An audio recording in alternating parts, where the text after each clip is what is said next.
Puji syukur kita panjatkan kepada Allah Subhanahu wa Ta'ala, karena pada hari yang mulia ini kita masih diberikan limpahan nikmat berupa keimanan dan kesehatan. Nikmat yang besar dan banyak kita rasakan ini merupakan bukti bahwa Allah Subhanahu wa Ta'ala tidak pernah melupakan kita sebagai makhluk ciptaannya. Udara yang kita hirup, darah yang mengalir di dalam tubuh kita, bahkan jantung yang selalu berdetak, yang kita sendiri tak bisa menghitung berapa kali dalam setiap hari, semuanya merupakan bentuk perhatian dan kasih sayang Allah Subhanahu wa Ta'ala. 1 bulan kita ditempa dengan berbagai sarana yang Allah sediakan sendiri untuk kita. Bulan Ramadan adalah bulan paling mulia. Di dalamnya diturunkan Al-Quran, kitab samawi terakhir yang diturunkan kepada manusia. Ada 1 malam yang nilai ibadah di dalamnya melebihi 1000 bulan. Kaum mukmin lebih mudah menjalankan ibadah dibandingkan pada bulan-bulan lain, karena setan yang biasa menggoda manusia dibelenggu. Makasih Mbak. Pintu-pintu surga yang selalu menjadi harapan orang mukmin dibuka lebar-lebar dan pintu-pintu neraka ditutup. Semoga semua karunia Allah Subhanahu wa Ta'ala ini dibungkus dengan puasa 1 bulan yang memberikan edukasi multidimensi. Semuanya menjadi 1 paket utuh yang Allah karuniakan kepada hambanya di bulan Ramadan, bulan penebus dosa. Alhamdulillah, segala puji hanya bagi Allah Subhanahu wa Ta'ala. Inilah kata yang dicintai Allah, kata yang menjelaskan keagungannya. Hari di mana namanya diagungkan, disebut-sebut dan dimuliakan. Kita bertakbir sebagai wujud syukur kepadanya atas nikmat hidayah, kemudahan dalam beribadah selama bulan Ramadan, dan juga nikmat-nikmat yang lain. Allah Subhanahu wa Ta'ala berfirman, "Walitukabbirullaha 'ala ma hadakum wa la'allakum tashkurun." Dan hendaklah kalian mengagungkan Allah atas apa yang Allah tunjukkan kepada kalian agar bersyukur. Allahu Akbar, Allahu Akbar, walillahil hamd. Ma'asyiral muslimin rahimakumullah. Setiap kali kita usai melaksanakan sholat Idul Fitri, di antara kita saling mendoakan dengan ucapan taqabbalallahu minna wa minkum, yang artinya semoga Allah menerima amal kami dan amal kalian. Dasar dari doa tersebut sebagaimana yang diriwayatkan dari Jubair bin Nufair, dia berkata, adalah para sahabat Rasulullah sallallahu alaihi wasallam ketika mereka bertemu pada saat Idul Fitri, satu sama lain mengucapkan taqabbalallahu minna wa minkum, semoga Allah menerima amal kami dan amal kalian.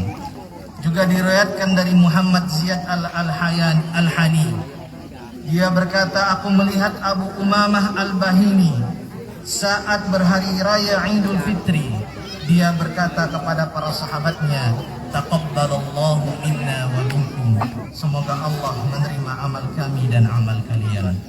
Allahu Akbar, walillahil hamd. Ma'asyiral muslimin rahimakumullah.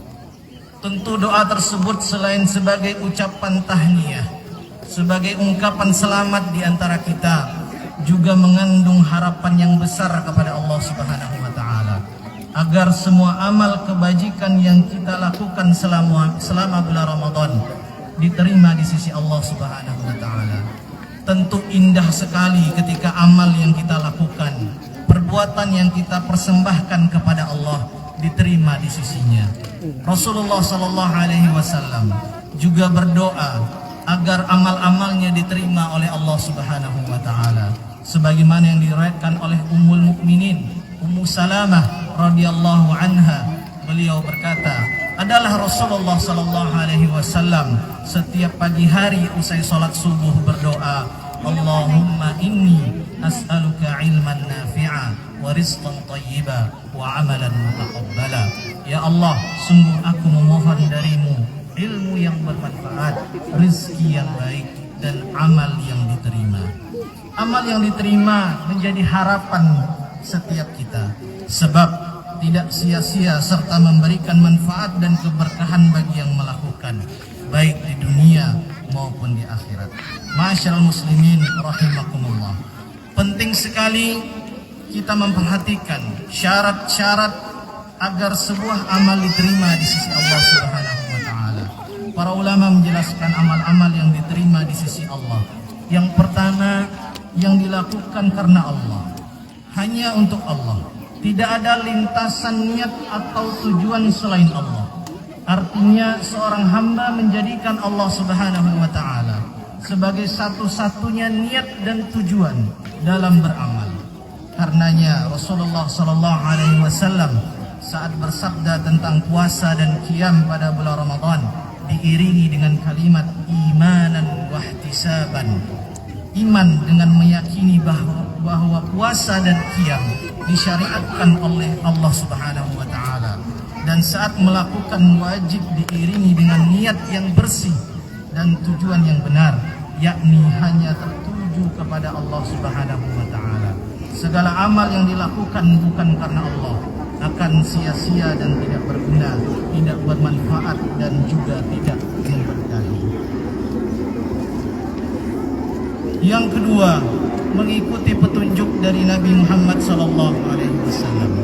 Beliau adalah teladan dalam semua hal, termasuk dalam beribadah kepada Allah Subhanahu wa taala. Beliaulah yang mengajarkan tata cara ibadah dan beramal. Seseorang tidak diperkenankan menjauh atau menyimpang dari petunjuknya, sebab akan sia-sia pula manakala seseorang beribadah dan beramal jauh dari bimbingan Nabi Muhammad SAW.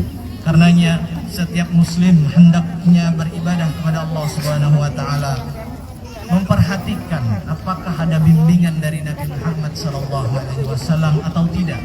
Sekiranya setelah belajar dan bertanya kepada para ulama, ternyata amal tersebut tidak ada bimbingan dari Nabi Muhammad SAW, sebaiknya dia meninggalkannya. Namun jika ternyata terdapat petunjuk, sudah semestinya dia menerima dan melaksanakannya. Kemudian yang ketiga, tidak merusak dengan kesyirikan dan dosa besar. Allah Subhanahu wa taala berfirman, "Ya ayyuhalladzina amanu athi'ullaha wa athi'ur rasul wa la tubtilu a'malakum." Wahai orang-orang yang beriman, taatlah kepada Allah dan Rasulullah, dan jangan engkau hancurkan pahala amal-amal kami. Pahala amal seseorang akan terputus manakala ia melakukan perbuatan yang menyekutukan Allah Subhanahu wa taala dan dosa-dosa besar. Demikian penjelasan Imam Ibnu Katsir dalam tafsirnya. Termasuk penghapus amal adalah riya, ujub, sum'ah, ghibah, namimah, dan lain-lain. Kemudian yang keempat, amal yang dijaga secara berkelanjutan. Amal yang dijaga secara kelanjutan artinya dijaga dalam hal keistiqomahannya. Seorang muslim harus meletakkan amal wajib dan sunnah sesuai proporsinya, tidak menambah dan tidak menguranginya, serta menjaganya dengan memperbanyak taubat dan istighfar. Amal yang dijaga keberlangsungannya, insya Allah tidak hanya diterima di sisi Allah, tapi juga memberikan manfaat yang besar bagi pelakunya. Allah Subhanahu wa taala berfirman, "Innama yataqabbalullahu minal muttaqin." Hanya orang-orang yang bertakwa yang amalnya diterima oleh Allah Subhanahu wa taala. Di antara sifat orang bertakwa adalah menjaga keberlangsungan amalnya. Mereka adalah orang-orang yang istiqamah. Allahu akbar walillahil hamd. Ma'asyiral muslimin rahimakumullah. Demikian itu di antara hal-hal yang dapat menjadikan amal seseorang diterima oleh Allah Subhanahu wa taala. Dengan memperhatikan poin-poin tersebut, insya Allah doa taqabbalallahu minna wa pelaksanaan minkum. Semoga Allah ibadah menerima amal salat kami Idul dan amal Fitri kalian. di Allah halaman perkenankan kepada kantor kita Pemprov semua. Amin. Akhirnya Kalimantan kita memohon Selatan kepada Allah Ta'ala di Banjarbaru. agar senantiasa memberikan kita. Sahabat DP Pos, terima kasih telah menyaksikan kegiatan ibadah khutbah dalam pelaksanaan salat Idul Fitri. Saya Salma Saurin, reporter Banjarmasin Pos. Wassalamualaikum warahmatullahi wabarakatuh.